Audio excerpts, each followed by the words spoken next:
नमस्कार दोस्तों, मैं हूं दिनेश किवोरा। स्वागत है आपका न्यूज टाइम और एसटीएस न्यूज के इस मंच पर। दोस्तों, आजकल कुछ प्रश्न मुझसे पूछे जा रहे हैं और काफी फोन भी आते हैं। प्रश्न ये है कि अगर मोदी जी की सत्ता चली गई तो वो क्या करेंगे, क्योंकि ऑलमोस्ट 22-23 साल हो गए हैं। सीएम थे पहले और अब पीएम हैं। तो क्या वो स्थिति जहां उनके पास सत्ता ना हो या वो सत्ताहीन हो जाए, क्या उस वैक्यूम को वो संभाल पाएंगे? क्या उन्होंने उसके लिए कोई तैयारी करके रखी है?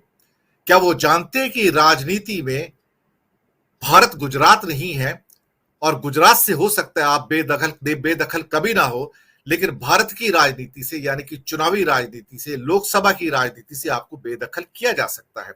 जनता कर सकती है।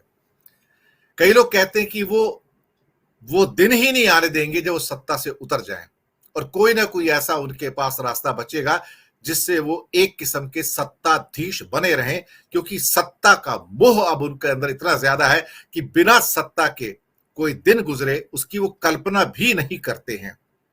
और कभी कभी डर लगता है कि क्या 2024 का चुनाव वो करने देंगे?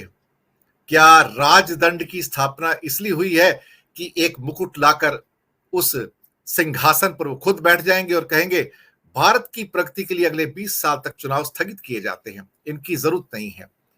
तो पूरे आजन्म, जैसे पुतिन साहब भी डिक्लेयर कर देते हैं, जीपिंग भी डिक्लेयर करते हैं कि पूरे जब तक मैं मरता नहीं हूं तब तक मैं यहां का राजा बना रहूंगा।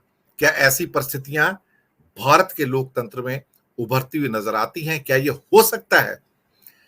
स्पेकुलेटिव क्वेश्चन है, लेकिन इस बारे में लोग पूछ रहे हैं कि क्या मोदी जी वास्तव में सत्ता छोड़ देंगे या फिर कोई ऐसा प्रपंच रचेंगे जिसके द्वारा सत्ताधीश बने रहें। इसी विषय पर बात करने के लिए तीन वरिष्ठ विश्लेषक विद्वान हमारे साथ हैं। दादा गौतम लहरी, अनिल सिन्हा जी और धनंजय कुमार, आप तीनों का स्वागत है। दादा, पहला मैं आपके पास ही आता हूं, आपके समय की बाध्यता भी है आज। मैं आपसे इसी प्रश्न का जवाब जानना चाहूंगा।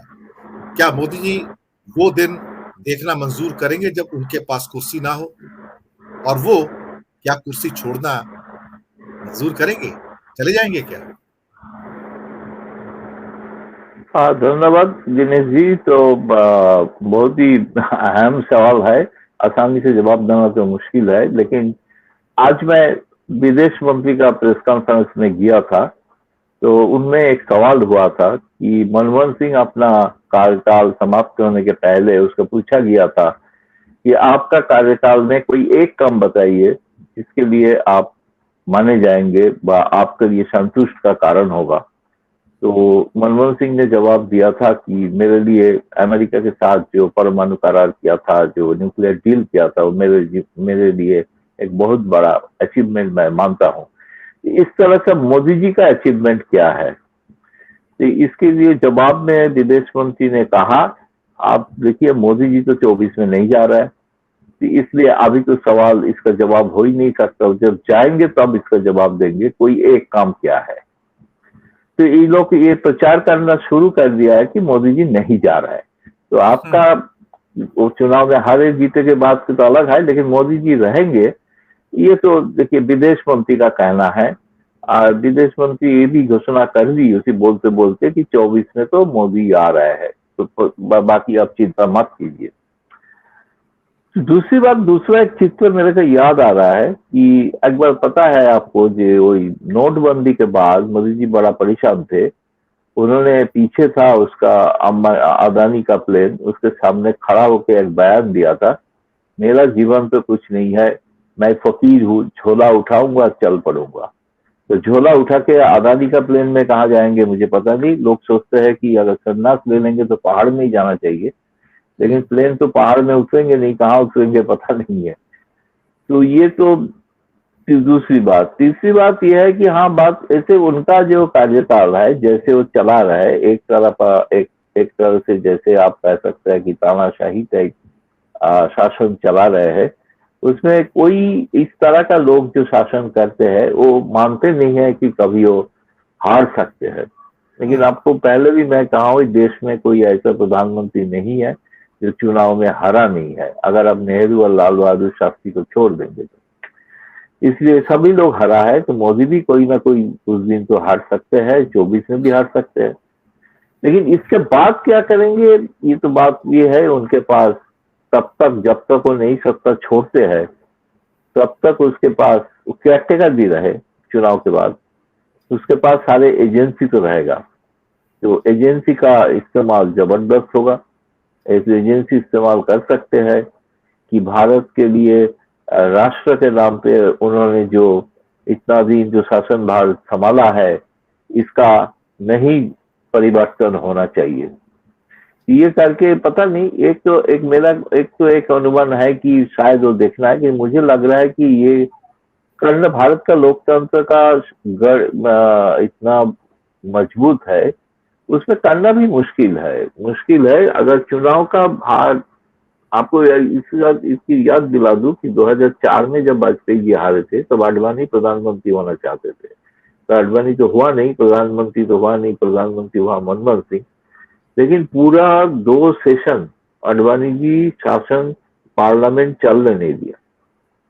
इसी फ्रस्ट्रेशन का कारण उन्हें मंत्रिमंडल का परिचय कराने नहीं दिया, राष्ट्रपति का धन्यवाद सूचक प्रस्ताव डिस्कशन नहीं होने दिया, बजट भी पारित हुआ वॉइस वोट से।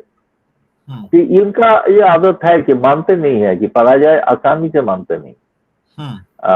इसीलिए ये हो सकता है कि अगर 24 में किसी कारण से पराजय होने का संभावना है, जिस तरह से लोगों का नाराजगी दिखाई दे रहा है, एक कर्नाटक से तो बहुत सारे उम्मीद जगह है लोगों का, खासतौर से अपोजिशन पार्टी का। इसके बाद बाकी राज्यों में जो चर्चा चल रहा है, मध्य प्रदेश, राजस्थान, छत्तीसगढ़, इसमें तो ये तेलंगाना का भी बात चल रहा है कि तेलंगाना में चुनाव होगा तो कांग्रेस अच्छा प्रदर्शन कर सकते हैं। आप ये भी पता है आपको शायद, राहुल गांधी जो इंडियन डायस्पोरा से अमेरिका में मिले, उसमें 50% जो दर्शक थे, जो श्रोता थे, वो तेलंगाना और आंध्र से आए हुए थे। और वो लोग खुलेआम पत्रकार को बयान दिया कि तेलंगाना में कांग्रेस ही आ रहा है इस बार। तो इसलिए इसके बाद देश में तो और एक महल बनेगा।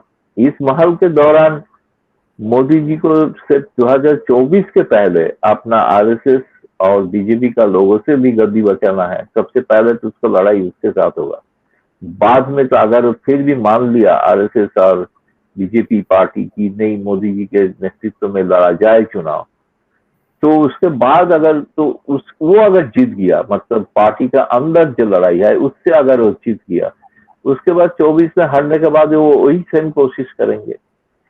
लेकिन लोकतंत्र के लिए बहुत ही खतरा का एक निशान है। तो इसलिए ये संभावना, जो शंका का बात जो आप पूछे, संभावना नहीं शंका का बात, इसलिए बाकी सब लोगों को सतर्क रहना चाहिए, अलर्ट होना चाहिए। कम से कम अगर विरोधी दल को आप मैंडेट देते हैं तो ऐसे मैंडेट दीजिए ताकि त्रिशंकु ना हो, ताकि आसानी से सारे अपोजिशन मिल के एक स्थायी सरकार दे सकते हैं। नहीं तो कुछ भी हो सकता है, ये मानने के लिए मैं तय हूँ। धन्यवाद। ये दिनेश जी, बाकी लोगों का बात भी सुनता हूँ, उसके बाद कहूंगा। जी, मैं सिन्हा साहब के पास आता हूँ।